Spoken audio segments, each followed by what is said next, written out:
As the final 6 scenes of the play are so short, with the action building fast to its inevitable and bloody climax, I'm going to cover them all in this final video. We've just left Macbeth, who's been told that not only are there 10,000 soldiers fast approaching his castle, but also that Lady Macbeth is seriously mentally ill. Act 5, Scene 4 opens in Birnam Wood, drum and colours. Enter Malcolm, Siward, Macduff, Siward's son, Menteith, Caithness, Angus, and soldiers. The English army has met up with its Scottish counterparts at the location indicated in the witch's prophecy. Malcolm instructs a soldier to let every soldier hew him down a bough and bear it before him. Thereby shall we shadow the numbers of our host and make discovery err in report of us. In other words, the soldiers are to camouflage themselves with cut-down branches as they make their approach so that Macbeth's spies will not be able to report back to him an accurate number of troops. Siward informs them that he has no news to report other than that the confident tyrant keeps still in Dunsinane, which means that Macbeth has no option other than to suffer them setting up camp in front of it. Malcolm says that Macbeth's only hope now is to escape, as men of both high and low ranks have deserted him, while only those miserable creatures who have been conscripted and so whose hearts aren't in it remain. Both more or less have given him the revolt, and none serve with him but constrained things whose hearts are absent too. Siward remarks that the time is fast approaching when they will find out where their strengths and weaknesses truly lie.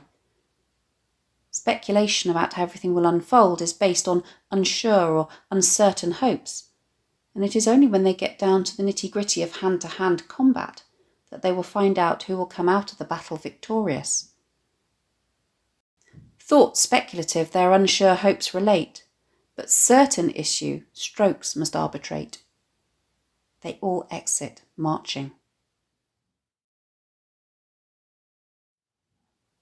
Act 5, Scene 5 switches back to Dunsinane, inside Macbeth's castle.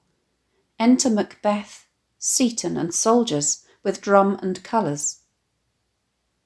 Macbeth gives the instruction to hang out our banners on the outward walls. His tactic is to remain holed up in his well-fortified castle until those besieging him die off of starvation and disease. Our castle's strength will laugh a siege to scorn. Here let them lie till famine and the ague eat them up. He regrets that he can't confront them on the battlefield to send them packing, because their ranks have been reinforced with men who have defected from his own army. Were they not forced with those that should be ours, we might have met them, dareful, beard to beard, and beat them backwards home. He is interrupted by a cry within of women, but is not startled by it. He remarks, "I have almost forgot the taste of fears. The time has been, my senses would have cooled to hear a night shriek, and my fell of hair would at a dismal treatise rouse and stir as life were in it." In other words, he has become immune to fear. There was once a time when he would have shivered with horror at the sound of a scream in the dark, and his hair would have stood on end as though it had a life of its own at the telling of a frightening story. But, he says, I have supped full with horrors. He has had his fill of terror, and there is nothing that can scare him now that he hasn't already experienced in his slaughterous thoughts. It's interesting to see just how far he has come since the night of Duncan's murder, when he was so petrified with fear that his wife had to go back and finish the job for him, and when the ghost of Banquo was summoned by his guilty conscience at the banquet, and he fell to pieces at the sight of it. Seaton announces that the cry they heard was caused by the discovery of Lady Macbeth's death. Macbeth merely responds to this news with the enigmatic, "She should have died hereafter. There would have been a time for such a word." It's unclear here whether he means that she would have died sooner or later anyway, or whether he means that it would have been better if she had died later on, when there would have been time to mourn her properly. He proceeds to muse on the inexorable passing of time and the transience of existence, as each day is another step closer to our inevitable deaths. Tomorrow and tomorrow and tomorrow creeps in this petty place from day to day to the last syllable of recorded time, and all of our yesterdays have lighted fools the way to dusty death. Note Shakespeare's use of diacope here, which is a form of repetition where the repeated words are separated by a small number of intervening words, in this case and, which also makes this line polysyndetic. Note also the predominance of plosive sounds here, i.e. t, p and d.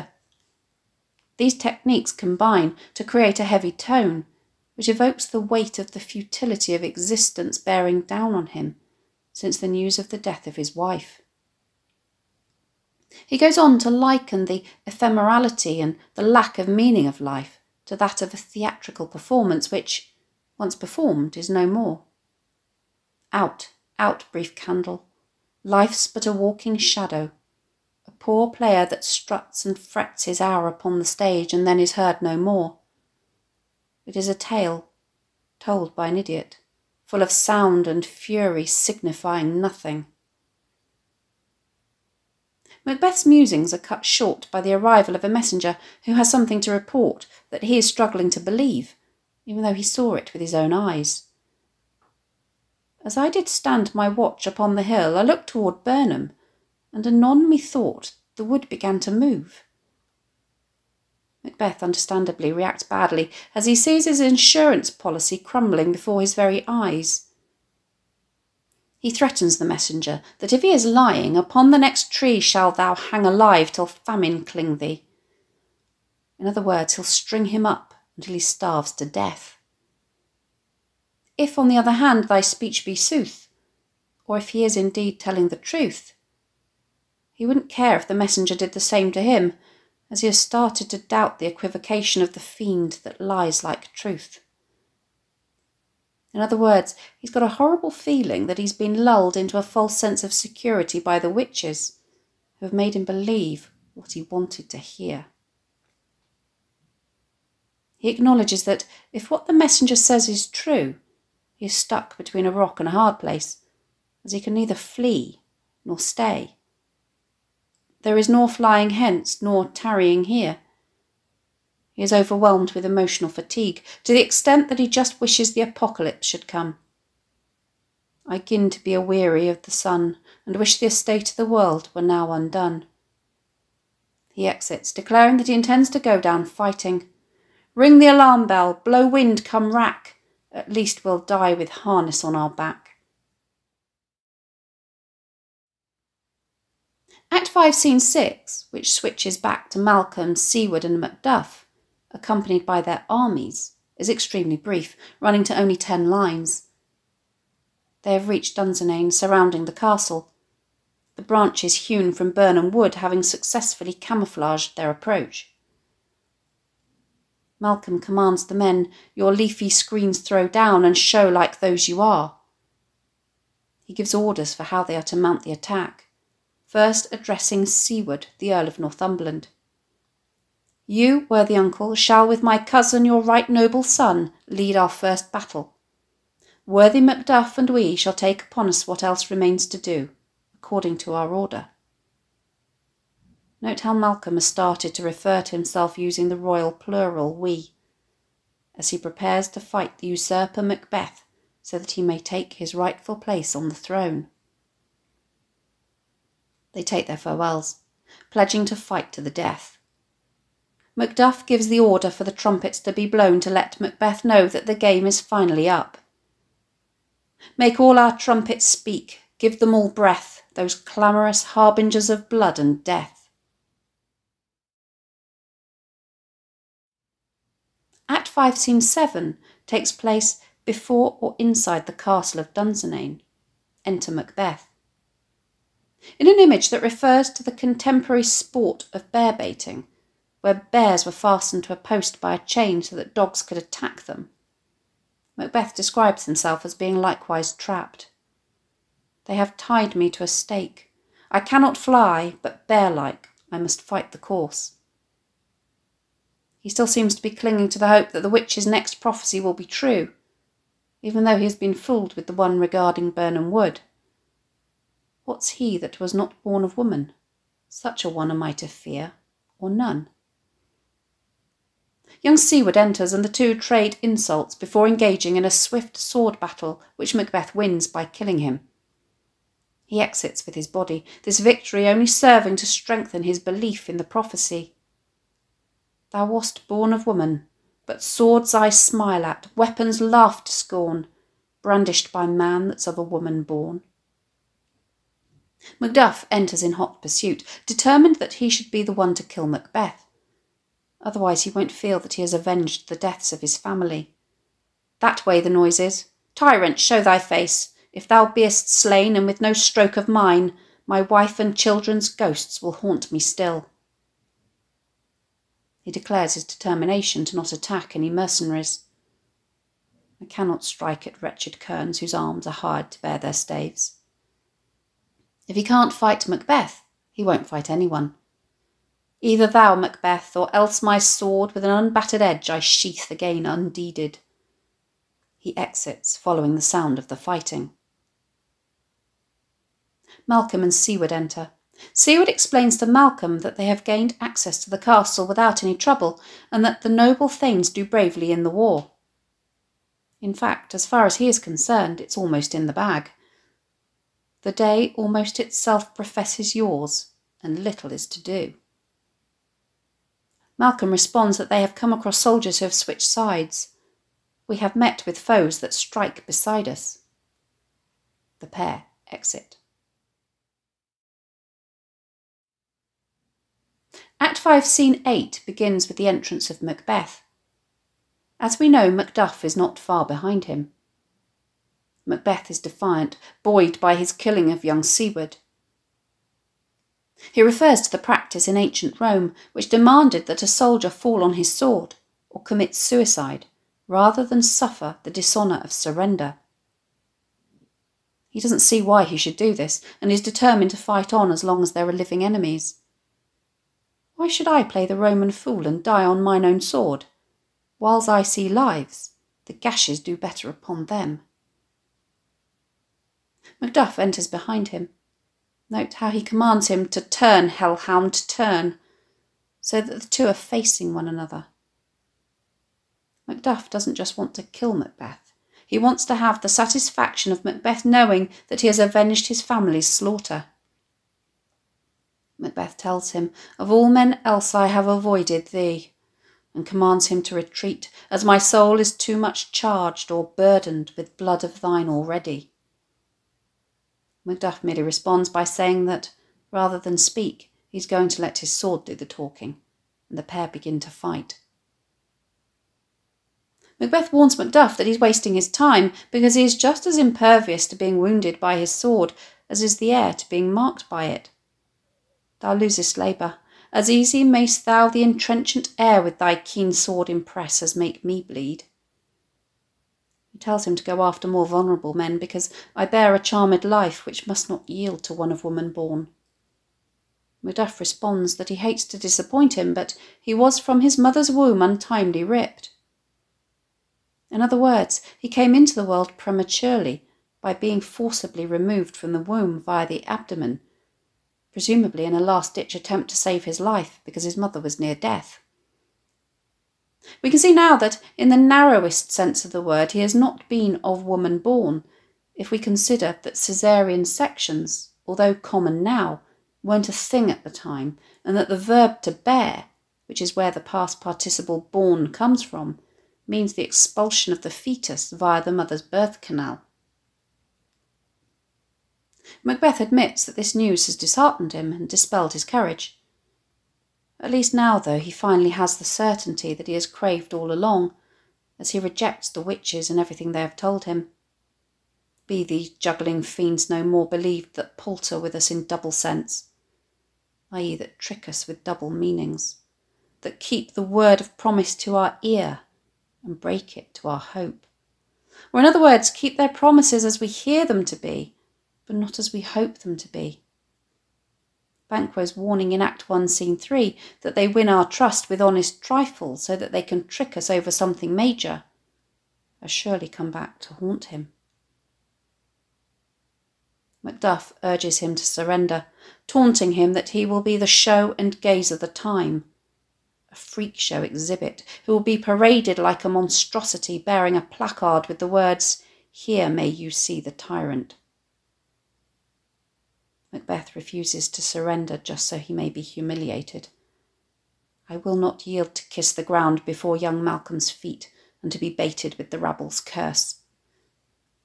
Even though the prophecies have not gone his way, he resolves to fight on man to man until the death. "Though Birnam Wood be come to Dunsinane, and thou opposed being of no woman born, yet I will try the last. Before my body I throw my warlike shield. Lay on, Macduff, and damned be him that first cries, 'Hold, enough!'" They exit fighting, only to come back on stage, still fighting, until Macduff finally manages to kill Macbeth. He exits, carrying Macbeth's body. The final scene of the play, Act 5, Scene 9, opens in Malcolm's headquarters. After a flourish or a call on a trumpet to herald his arrival, Malcolm enters with drum and colours, accompanied by Siward, Ross, thanes and soldiers.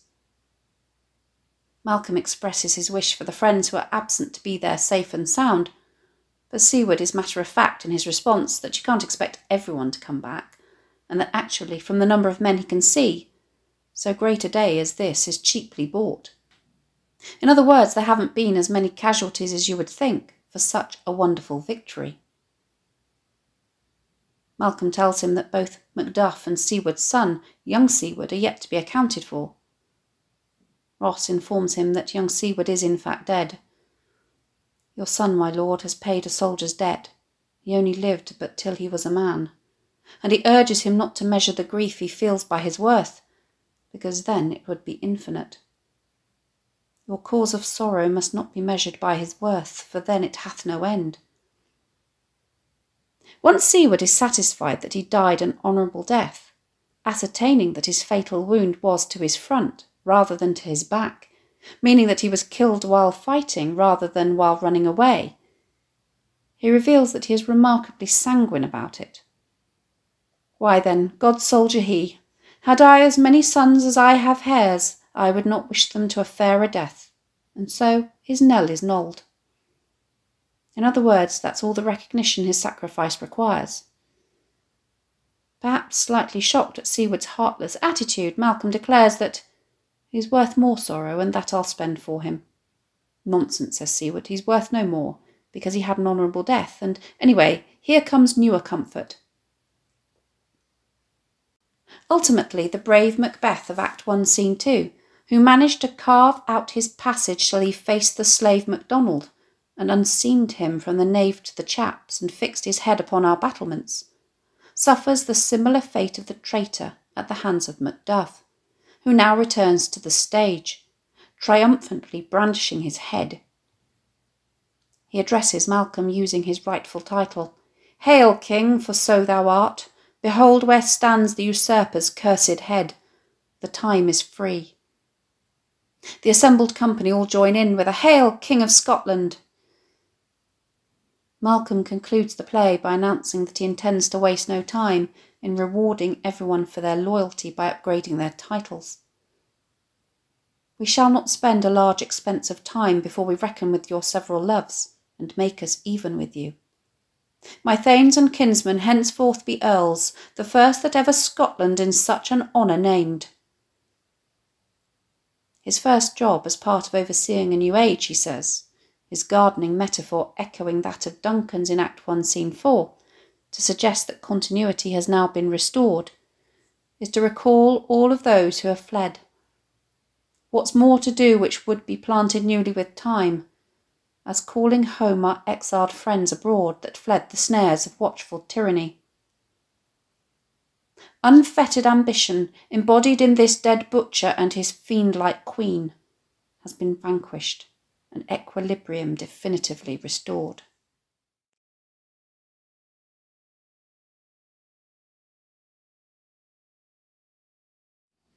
Thanks for watching. If you have any questions, please let me know in the comments section below and I'll do my best to answer them. Don't forget to subscribe to my channel for more videos on English language topics and exam techniques and English literature texts.